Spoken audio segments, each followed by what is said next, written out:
for this planet and for this confederacy of the 21 adjacent stars and its 76 planets. The incident, too, it is a very long, involved, and complex incident. It's about 36 days. It starts out normally with a capture, some kind or another. Capture. And don't think of yourself as I'm trying to run a capture of having been airy-fairying around in the air and somebody something or other and got you down with a net and all that balderdash. Because people at that particular time and space were walking around in clothes which looked very remarkably like the clothes they wear at this very minute. And the cars they drove looked exactly the same, and the trains they ran looked the same, and the boats they had looked the same. Circa 1950, 1960, this civilization has simply copied our 100% because they were told to. And they walked down streets that looked like these streets and lived in houses that looked like these houses and so on. That's what the hell. And there was quite a bit of huffle-luffle and upset and so on before R6 took place. What it was the loyal officers were the body, the elected body. They called them the loyal officers. They were there to protect the populations and so forth. And they had elected a fellow by the name of Xenu, could be spelled Xemu, to the supreme ruler. And they were about to unelect him. And he took the last moments he had in office to really goof the floof. Yes, I don't blame you for dropping something. And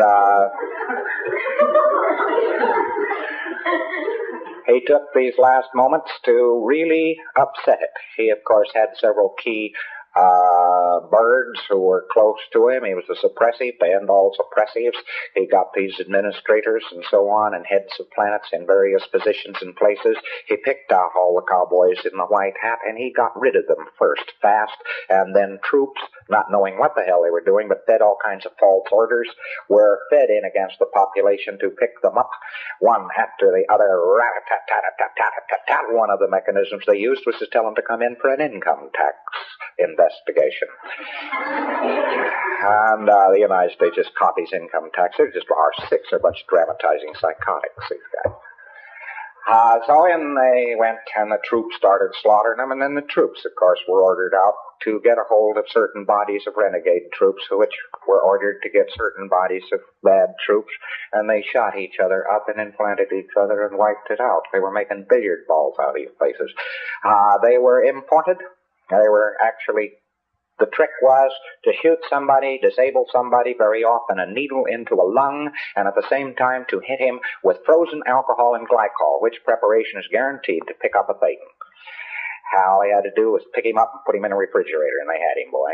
As he tried to exteriorize from the body, there he was, frozen. And they threw him into collection points, boxed them up in boxes, threw them into space planes, which are the exact DC-8s. The DC-8 airplane is the exact copy of the space plane of that day.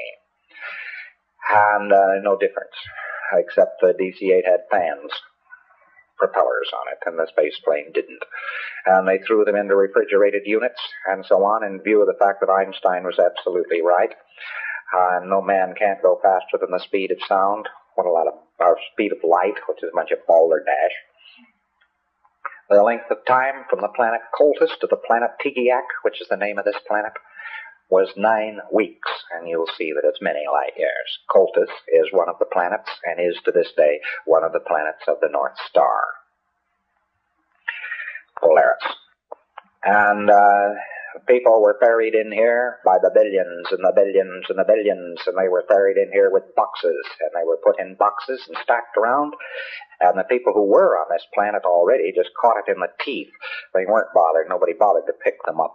They just shot their administrators from guns and shot their control points out, and they took these people in boxes and so forth, and they dumped them, and then they set off hydrogen bombs on the top of each primary volcano there is on this particular planet. And when they blew up, it blew the Thetans into the air, and after the bomb, an electronic ribbon, which also was a type of standing wave, was erected over the area. The tremendous winds of the planet blew every Thetan there was straight into those particular vacuum zones which had been created. These were brought down, packed up, and put in front of projection machines, which with sound and color pictures first gave them the implant which you know as clearing course, and then a whole track implanted which you know as OT2. After this, however, about the remainder of the 36 days, which is the bulk of them, is taken up with a 3D supercolossal motion picture, which has to do with God, the devil, space opera, etc. They go 5 pictures to 5 words, and we have the full record of what it is. And it goes on for about 36 days, and then these poor bastards were let wander out. They were then boxed up again, and the boxes were mixed, so that there were 2 assembly areas. One was Las Palmas, and the other was Hawaii. And in these 2 assembly areas, they took samples from each volcano area and put it in little boxes. They had an assembly line, and at Las Palmas, it runs down the main street of Las Palmas. We've had more damned accidents on that main street you'd shake a stick at. One of our captains was feeling rather queasy until I told her, well, the old assembly line of R6 is just 25 feet from you as you lie here on the slipway. That blew the charge. The towns that were left and so on were just battered into ruins, where you had the renegades that had been hired and so on, and the administrators that had been loyal to Xenu were still trying to hold out. Within a year, he was under arrest, and within 6 years, the lot had been wiped out. The loyal officer was triumphant. Xenu was put with several of his cohorts in the center of a mountain, which is still on one of these planets, and in a wire cage, which is charged with an eternal battery. He's not likely ever to get out. There is a base on this planet, and it is so shredded away as to be hardly recognizable. Wherever, then, anybody tries to do anything about this, he's apt to get a flashback. So you mustn't go around talking about being the people who are going to save the planet. You are the people the planet obeys. You are the people who own the planet. You are not the people who are going to save the planet. And thereby you will save it.